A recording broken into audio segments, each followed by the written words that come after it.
व्याकुलत्वम वेदनायाम व्याकुलत्वम, वेदना में व्याकुल मत बनो। यह मानसिक रोग से बचने का बड़ा महत्वपूर्ण सूत्र है। हम सारी चर्चा को संक्षेप में फिर करें तो हमारे हाथ में सूत्र लगेगा कि आर्त ध्यान मानसिक रोगों का प्रमुख कारण है और धर्म ध्यान ये मानसिक रोगों को मिटाने का बहुत अच्छा साधन है। धर्म ध्यान करो। धर्म का ध्यान एकाग्रता, एकाग्रता सत्य को जानने के लिए करो, एकाग्रता यथार्थ को जानने के लिए करो, वस्तु स्थिति को जानने के लिए, और सत्य की शोध में एकाग्रता करो, तुम्हारी बीमारियां भी गायब हो जाएगी। मानसिक रोग का आंतरिक कारण काम, क्रोध, भय आदि, जिनका वर्णन आगम साहित्य में भी मिलता है और आयुर्वेद के साहित्य में भी मिलता है और मेडिकल साइंस में भी ये बात उल्लिखित है। सर्वत्र हमें मिलती आंतरिक कारण काम, क्रोध और भय ये भाव हैं। भाव इनकी भी मात्रा बढ़ती है तो मानसिक रोग पैदा होता है। काम का उद्वेग ज्यादा हो गया, वैसे काम सामान्यतः आदमी में होता है, पर आवेग उसका अतिरिक्त हो गया तो मानसिक बीमारी पैदा हो जाएगी। क्रोध भी ज्यादा हो गया, सीमा से अधिक क्रोध हो गया तो मानसिक बीमारी पैदा हो जाएगी। हमारे मस्तिष्क में एक व्यवस्था है, दो प्रकार की प्रणालियां हैं, एक उत्तेजना देने वाली प्रणाली और एक शांत करने वाली प्रणाली। हमारे दोनों विद्यमान है मस्तिष्क में। हम उसे आगम की भाषा में कह सकते हैं, एक औदैहिक भाव की प्रणाली और एक सायोपशमिक भाव की प्रणाली। ये दोनों प्रणालियां मनोविज्ञान द्वारा और मस्तिष्क विद्या द्वारा सम्मत है। क्रोध आता है तो जो क्रोध के सूत्र बने हुए हैं, जो कनेक्शन ऐसे बने हुए हैं क्रोध के, क्रोध पैदा होता है, प्रकोष्ठ बना हुआ है। तो दूसरा प्रकोष्ठ है कि इतना क्रोध मत करो, अभी इतना मत करो, उसको रोकता है। रोकता है, न रोके तो पता नहीं आदमी कहाँ चला जाए कि इतना क्रोध करोगे तो तुम बीमार पड़ जाओगे। तो अति क्रोध मानसिक बीमारी पैदा करता है, शरीर की बीमारी भी पैदा करता है और मानसिक बीमारी भी पैदा करता है।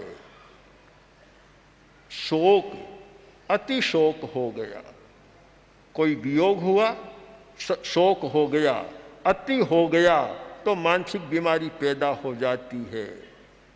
काम, शोक, भयाद, वायु, आयुर्वेद का एक उल्लेख है कि काम, शोक और भय इनका अतिरेक होता है तो विकृत वायु बन जाती है और वह वायु फिर बीमारियां पैदा करती रहती है।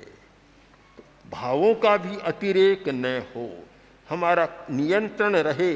और इसीलिए यह संवेग नियंत्रण की बात प्रेक्षा ध्यान का प्रमुख अंग है। अपने संवेग पर नियंत्रण करो। केवल ध्यान करना, अच्छा लगना कि ध्यान बहुत अच्छा लग रहा है, शांति मिल रही है, मैं मानता हूँ ये ध्यान का कोई बहुत बड़ा फल नहीं है, इसमें नहीं उलझना चाहिए। ऐसे ही शांत बैठेगा तो शांति मिलेगी। ध्यान का प्रमुख फल क्या है कि हमारे संवेगों पर नियंत्रण बढ़ता चला जाए, संवेग पर नियंत्रण करने की हमारी शक्ति बढ़े, यह ध्यान का प्रमुख फल है। ध्यान के द्वारा हमारे व्यवहार में परिवर्तन आए, वह ध्यान का फल है। कोरी शांति तक सीमित हो जाना और वहीं रुक जाना, यह ध्यान के साथ भी एक प्रवंचना हो सकती है। वह कार्य तो अन्य से भी हो सकता है। ध्यान करने वाले व्यक्ति को सोचना है, जिन्होंने लंबे समय से ध्यान की साधना की है उन्हें सोचना है कि ध्यान के द्वारा मेरे व्यवहार में परिवर्तन आया या नहीं आया। ये प्रश्न अपने आप से पूछना चाहिए और उसका पैरामीटर होना चाहिए कि अगर व्यवहार में परिवर्तन आया है तो वास्तव में ध्यान कर रहा है, और व्यवहार में कोई परिवर्तन नहीं आया, जैसा का तैसा उतना ही क्रोध, उतना ही लोभ, उतना ही भय, उतनी ही घृणा, उतनी ही काम वासना, तो समझना चाहिए कि ध्यान फल नहीं दे रहा है, ध्यान ठीक नहीं हो रहा है। व्यवहार में परिवर्तन प्रमुख है, जरूरी बात। और दूसरी बात, संवेग का नियंत्रण। अपने संवेगों पर, इमोशन पर नियंत्रण हुआ या नहीं हुआ, या नियंत्रण करने की शक्ति विकसित हुई या नहीं हुई। अगर नहीं है तो समझ लो अभी ध्यान फल नहीं दे रहा है, अगर हुई है तो समझ लो कि ध्यान में आगे बढ़ रहा हूँ। इसलिए मन मानसिक स्थिति के आधार पर सारा विश्लेषण कर हमें ध्यान की अवस्था को समझना है और उसका मानदंड भी निर्धारित करना है, आत्मनिरीक्षण भी करना है। तो दो शब्दों में बहुत कुछ आ जाएगा कि आर्त ध्यान कम हो रहा है तो मानसिक स्वास्थ्य बढ़ रहा है,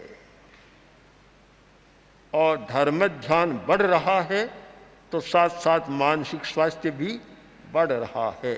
बस इस कसौटी के आधार पर हम मानसिक स्वास्थ्य का विश्लेषण करें तो मन की सारी समस्याओं को हम समझ सकते हैं।